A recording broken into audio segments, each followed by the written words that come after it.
Good morning, friend. Now, this is my fifth lecture for the audit revisionary session. In this lecture, we will cover two questions. One is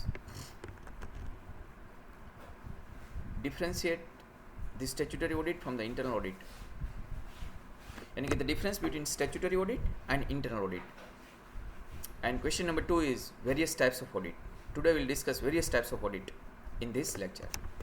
So my coverage is, it is a differentiation between statutory audit and internal audit, and number 2, it is various types of audit. Now come to the question number 1.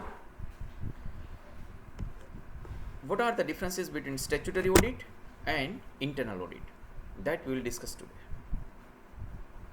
First of all, what is the meaning?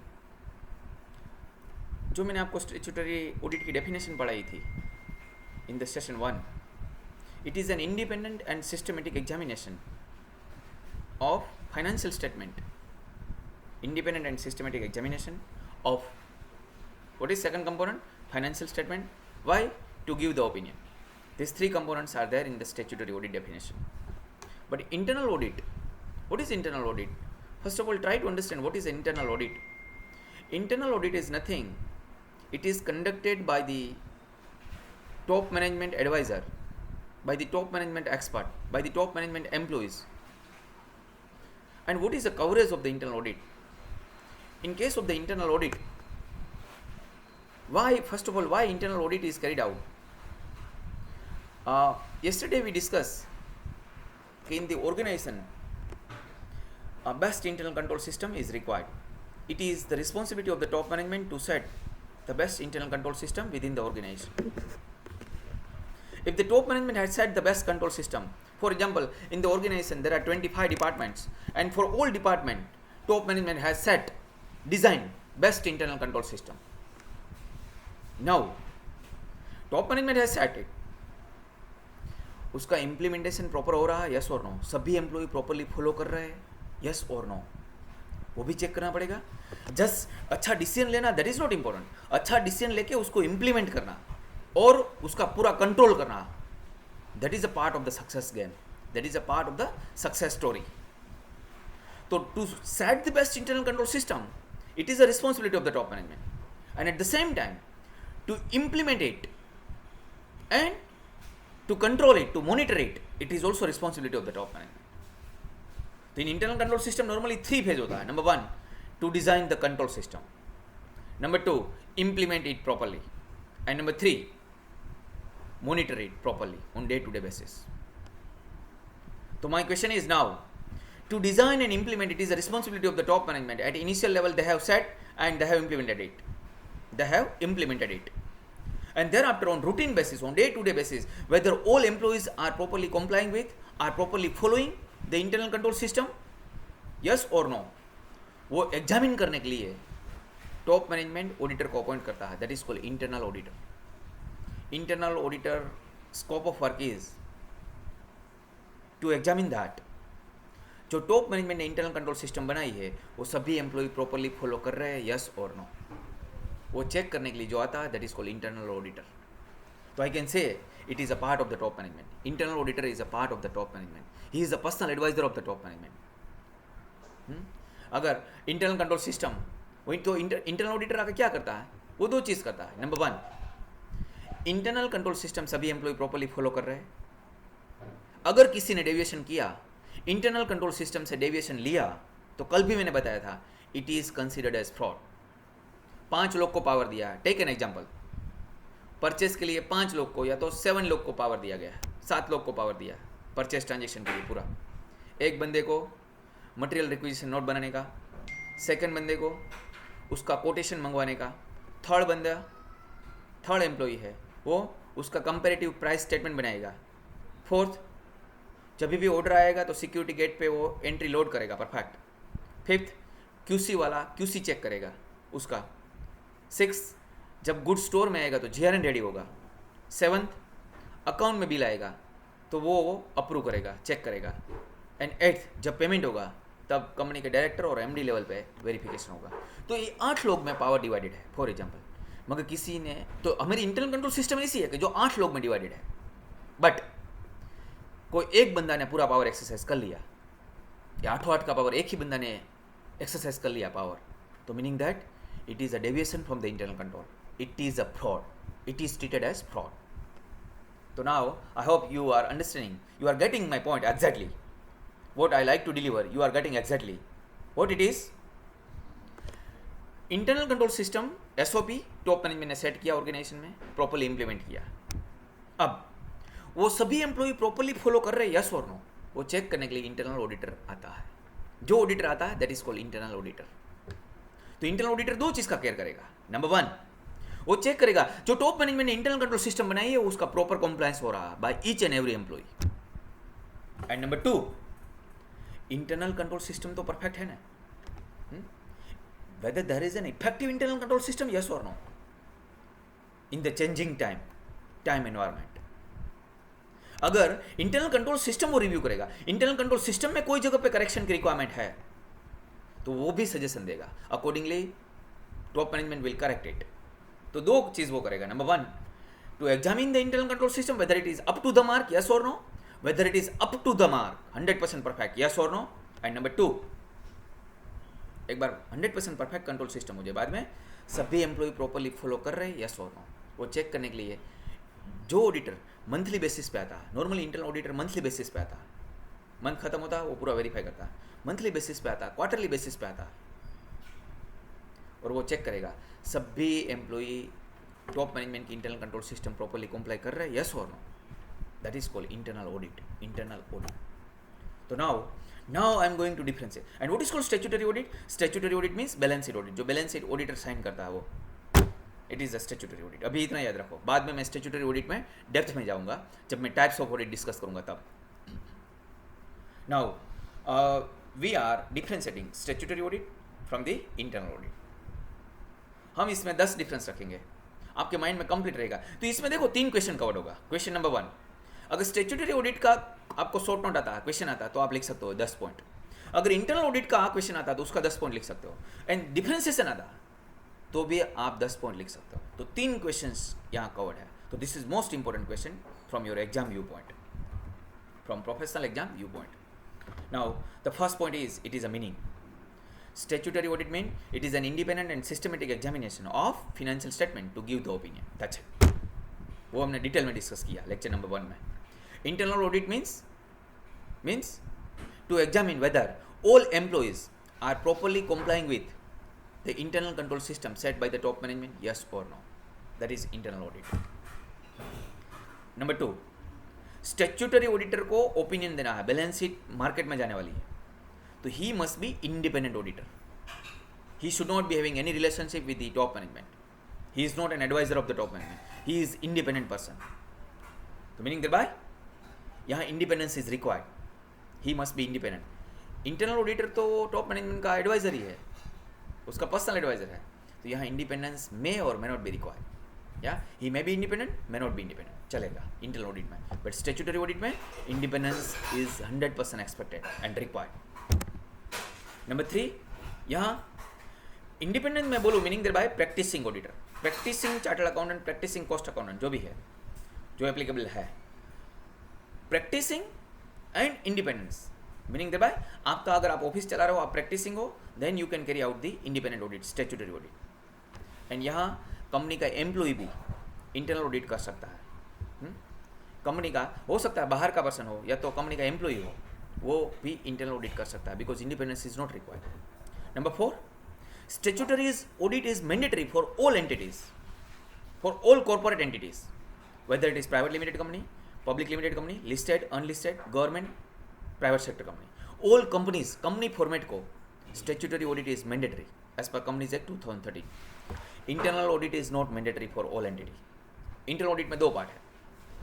Those organisation having turn और exceeding 200 crores, उसको internal audit mandatory है as per companies act 2013।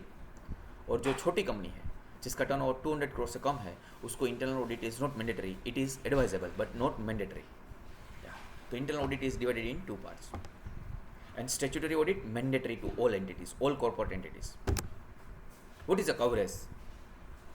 In case of statutory audit, entire profit and loss account, balance sheet, cash flow statement and notes to account, इसमें जो कुछ भी information है that I'll verify in detail with reasonable care. तो financial statement is my coverage in case of statutory audit. In case of internal audit scope of work will be decided mutually by auditor and top management.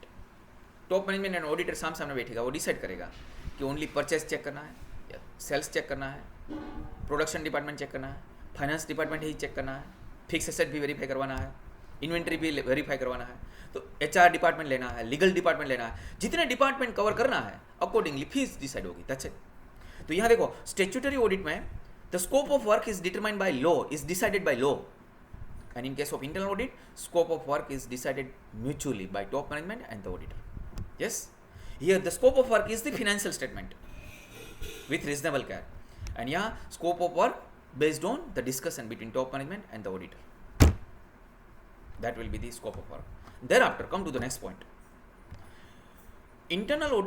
Statutory auditor is appointed by shareholders, by owners in AGM.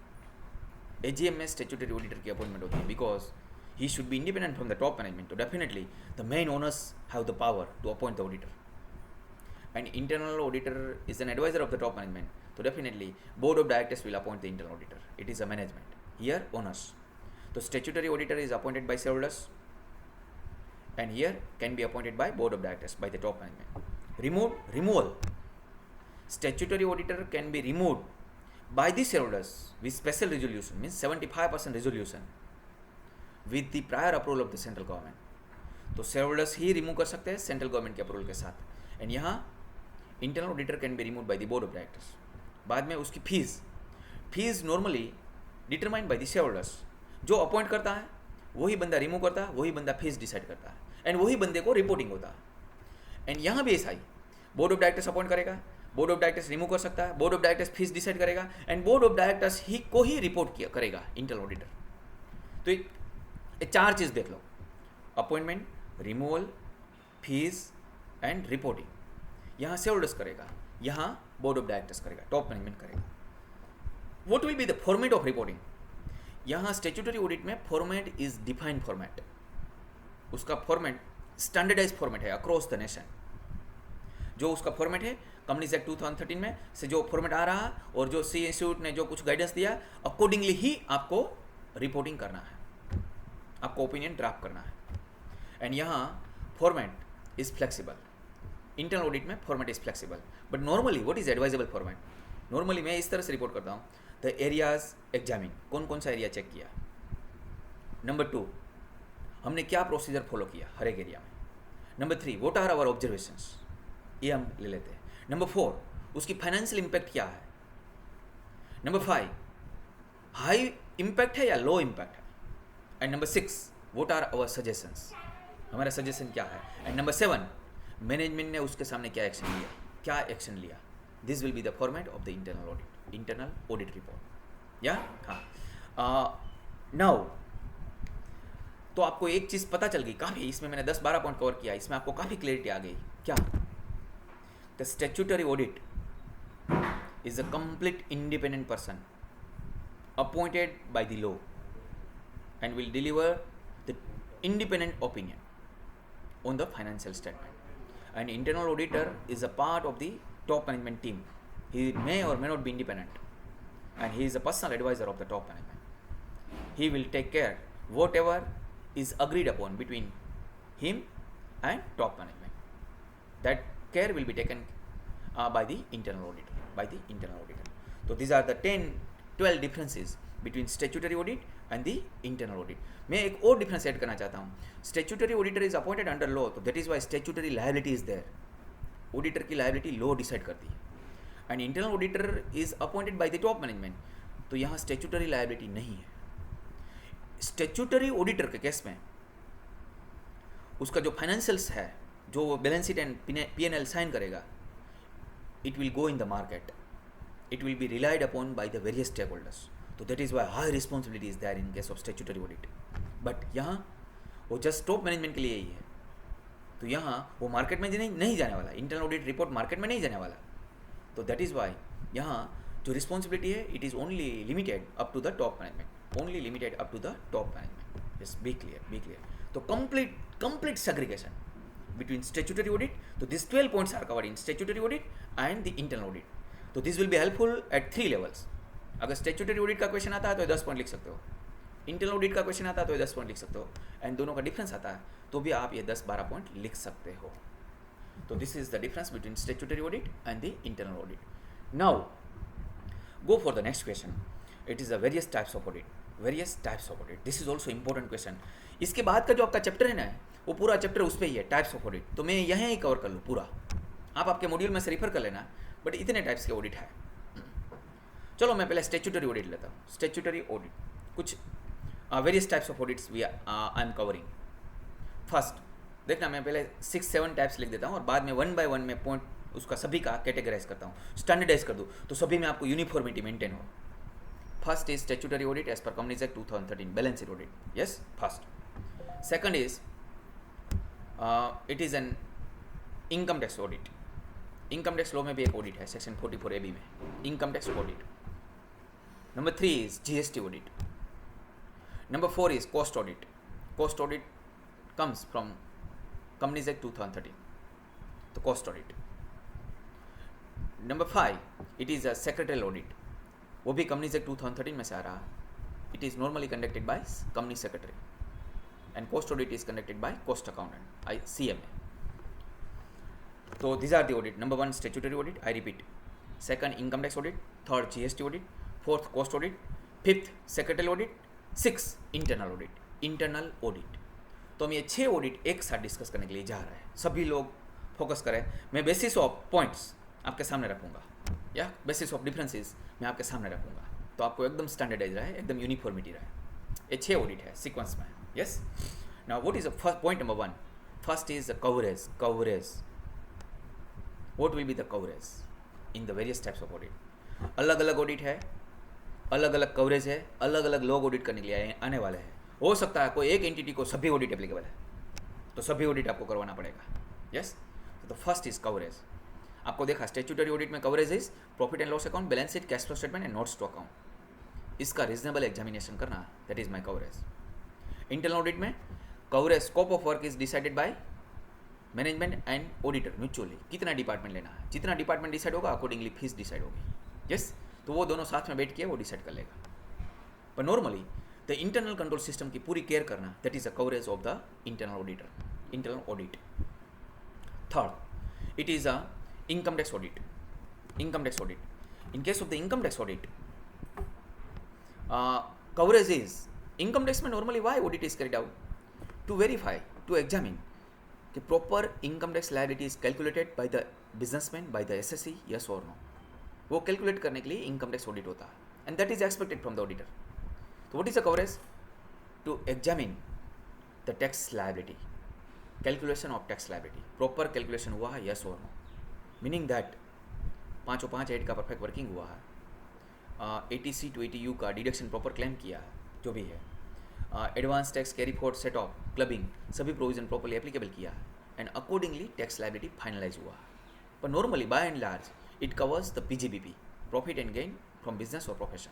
PGBP की income proper calculate हुआ है, yes और no, वो check होता है in case of income tax audit. Fourth one is GST audit. The coverage is the tax liability, GST tax liability, whether it is properly calculated, yes or no. Meaning that my output liability and my input tax liability, ITC, output liability and my input tax credit, ये दोनों का proper computation हुआ, yes or no. Meaning that my sales and purchase. तो sales and purchase, sales पे जो tax आता है it is my output tax liability, and purchase पे जो टैक्स आता है it is my input tax credit. तो ये चार चीज़ें वो डिटेल में वेरीफाई होगी, परचेस सेल्स एंड सेल्स का टैक्स एंड परचेस पे टैक्स, इसका मुझे क्रेडिट मिलता है, this is my final liability. वो आप GST में पढ़ोगे. ये 4 चीज़ का जो डिटेल एग्जामिनेशन होता है that is called GST audit. उसके बाद है it is a cost audit. The coverage is to prepare the to examine the cost sheet to examine whether cost sheet gives true and fair view of cost per unit, yes और cost per unit. Because cost sheet का main object क्या है? To prepare to determine the cost per unit. तो cost per unit correctly properly determine किया है, yes और no, वो examine करने के लिए जो ऑडिटर आता है that is called cost auditor. तो what is the coverage? Coverage is cost sheet. To examine the cost sheet. The cost sheet contains, cost sheet gives true and fair view of cost of production and cost per unit, yes or no. That is the coverage of the cost sheet. It is the coverage of the cost audit. Now next is the secretarial audit. Normally it is conducted by CS, company secretary. So they will examine whether all relevant laws, जितने भी laws है, relevant laws है, it is Companies Act, SEBI Act, labor laws, income tax act, GST Act, जितने भी laws है सभी लोग का प्रॉपर कंप्लायंस हुआ, यस और no. That will be verified by secretarial auditor. Yes, तो वो लीगल कंप्लायंस चेक करता है. या हाँ, तो these are the coverage of all 6 audits. Number 2, basis of difference. Point number 2, who can conduct this audit? Statutory audit जो balance sheet sign होती है, it is conducted by independent, यानी कि practising chartered accountant. Practising chartered accountant ही ये कर सकता है. इंटरनल ऑडिट, इंटरनल ऑडिट के लिए 2 पार्ट है. अगर कंपनीज एक्ट 2013 के मुताबिक मैंडेटरी है, मीनिंग कब मैंडेटरी है? आपका टर्नओवर 200 करोड़ से ज़्यादा है तो. इफ इट इज़ मैंडेटरी तो क्वालिफिकेशन लॉ में लिखी है, internal auditor must be a cost accountant और चार्टर्ड अकाउंटेंट. अगर मैंडेटरी नहीं है, एडवाइजेबल है, तो आप कोई भी पर्सन को आप अपॉइंट कर सकते हो. Top management can appoint any person. तो these are the qualification of internal auditor. Third, income tax audit. Income tax audit में मैंडेटरी लिखा है must be a practicing chartered accountant. He can carry out the income tax audit. Number 4, GST audit. GST audit में 2 लोग को power दिया है, इधर practicing cost accountant और practicing chartered accountant, 2 लोग है इसमें. Number 5, secretarial audit. It is a cost audit. Cost audit to be carried out by cost accountant, practicing cost accountant, practicing CMA. जो cost and management accountant है, CMA है, जो practice करते हैं वही cost audit कर सकते हैं. And number 6, it is secretarial audit. Secretarial audit to be carried out by practicing company secretary. Yeah. Come to the third point of difference is, कौन से law में से आ रहा है? तो statutory audit, it is covered under Companies Act 2013. Internal audit mandatory है तो Companies Act 2013, mandatory नहीं है तो कोई law में से नहीं आ रहा. Income tax audit under Income Tax Act 1961. GST audit CGST Act 2017. Cost audit Companies Act 2013 and secretarial audit it is Companies Act 2013. Yes, इसमें से आ रहा. What is an applicability? Statutory audit, it is applicable irrespective of turnover and irrespective of the size of the organization. It is applicable to all corporate entity. Means company को ही applicable है. Private limited, public limited, listed, unlisted, government, public sector, private sector. All companies को applicable है. Must be the company irrespective of turnover. Yes, तो अगर आपका turnover 1 rupees है या तो 1000 करोड़ है, statutory audit is applicable to you. Number 2, internal audit. Internal audit में 2 पार्ट में मैंने पढ़ाया. मैंडेटरी कब है? If your turnover crosses 200 crore, otherwise it is advisable. Income tax audit. Income tax audit section 44AB says if your turnover crosses 1 crore in case of business and if your turnover crosses rupees 50 lakh in case of your profession, then audit is advisable. Audit is mandatory. It is mandatory, not advisable. It is mandatory as per section 44AB. Yeah. What is the ceiling? In case of business, the ceiling is 1 crore. In case of business, ceiling is 1 crore. If your turnover crosses 1 crore, income tax audit is mandatory. In case of business, in case of profession, ceiling is 50 lakhs. If you crosses 50 lakh, it is mandatory. To go for the audit. Now, means after considering 44AD and 44ADA, उसके बाद GST audit. GST audit is applicable if your turnover crosses rupees 2 crore. GST audit is applicable. But for financial year 18-19, the government had set the limit of rupees 5 crore. Now, उसके बाद cost audit में limit is, it is applicable to corporates, but turnover limit is, इसमें 2 part में उसने divide किया है. 33 industry and 6 industry. Regulated industry 6 industries and 33 it is non regulated industry. 6 industries के लिए इसमें पेट्रोल, टेलीकॉम सेक्टर्स, वो शुगर इंडस्ट्रीज इसमें है। यहाँ 6 इंडस्ट्रीज के लिए the limit is if your turn over crosses, यहाँ 2 पार्ट में डिवाइडेड है। Your overall aggregate turn over axis ₹50 crores and individual product wise turnover exceeds ₹25 crore, then to the particular product cost audit is applicable. I repeat, overall company as a whole 5 product है तो 5 का total axis 50 crore, इन 5 में से 2 product का turnover 25 crore को cross हो रहा है, और बाकी सब 10-10 करोड़ है, तो इंडिविजुअल प्रोडक्ट वाइज टर्नओवर कितना होना चाहिए? 25 करोड़ से ज़्यादा होना चाहिए, उसको ही ऑडिट एप्लीकेबल है। तो condition is joint with and, meaning that ये 2 ही प्रोडक्ट को एप्लीकेबल है। आपका 5 प्रोडक्ट है, समझ लो 25 crore 10 crore, total turnover is 80 crore, तो overall it exceeds 50 crore, yes, and product wise turnover should exceeds 25 crore. तो मीनिंग दैट ये जो 2 प्रोडक्ट में 25 करोड़ जिसमें क्रॉस हो रहा है उसको ही एप्लीकेबल है, 10 को एप्लीकेबल नहीं है। Be clear. तो 2 कंडीशन है इसमें, रेगुलेटेड इंडस्ट्री में एंड नॉन रेगुलेटेड इंडस्ट्री में overall turnover is 100 crore and individual product wise turnover it is 35 crore. In that case, to the particular products, cost audit is applicable. So it is a classification of 39 industries. And thereafter, secretarial audit. It is also based on the turnover limit. If your crosses certain limit of turnover, I think it is a 200 crores turnover. If you are crossing this limit, in that case, and कुछ paid up capital का भी limit है, in that case, secretarial audit would be applicable to you. Now come to my point. What is an important clarification? First में statutory audit में if you are corporate तो आपको 2 चीज़ याद रखना चाहिए, turnover and nature of entity, form of organisation. तो first में क्या इंपॉर्टेंट है? Only form of organisation. If you are corporate it is applicable irrespective of turnover. Internal audit में मैंडेटरी कब है? फॉर्म ऑफ, इसमें कंपनी भी होनी चाहिए एंड टर्नओवर की लिमिट भी है 200 करोड़, दोनों चीज़ इंपॉर्टेंट है, then only internal audit is mandatory. Income tax में irrespective of form of organisation, आप कोई भी हो, प्रोप्राइटरशिप फर्म हो, पार्टनरशिप कंपनी, सबको एप्लीकेबल है, ओनली आपको turnover is the criteria. Turnover तो irrespective of form of organisation, turnover is the criteria. If it exceeds 1 crore या तो 50 लाख बिजनेस और profession, it is applicable. GST में irrespective of form of organisation, आप कोई भी हो, इंडिविजुअल, पार्टनरशिप फर्म, कंपनी, कोई भी हो, turnover is important, turnover is 2 crore rupees. Yes, cost audit में दोनों चीज इंपॉर्टेंट है, आप कॉर्पोरेट कंपनी ही होनी चाहिए एंड नंबर 2 आपका टर्नओवर भी इंपॉर्टेंट है, वो 50 करोड़ 25 करोड़ 100 करोड़ 35 करोड़, तो इसमें दोनों चीज़ इंपॉर्टेंट है, be clear. And secretary audit में कंपनी भी होना चाहिए and turnover is also important, तो दोनों चीज़ इंपॉर्टेंट है। तो आपको 2 पॉइंट माइंड में रख के डिसीजन लेना चाहिए इन ऑल केसेस। या the next point is whether independence is required. तो स्टेचुटरी ऑडिट में yes must be the independent professionals.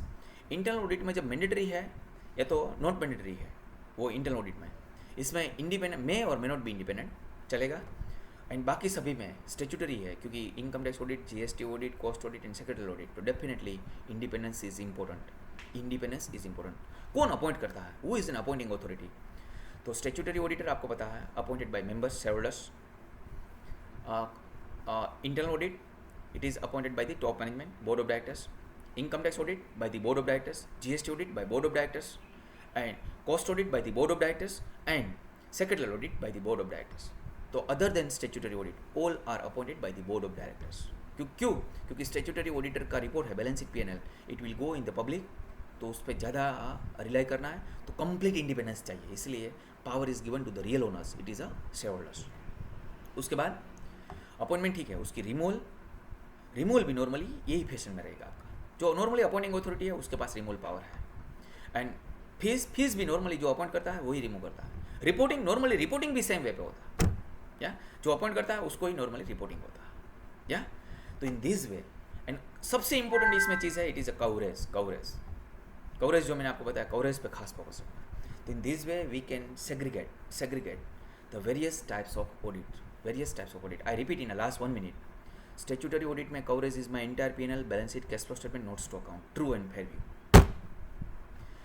Internal audit में इंटरनल कंट्रोल सिस्टम, उसका प्रॉपर कंप्लायंस होता है, यस और no, that is important. Income tax audit में PGBP का working, tax liability, income tax liability का प्रॉपर वर्किंग। जीएसटी में sales purchase and output liability and input tax credit, that is my coverage.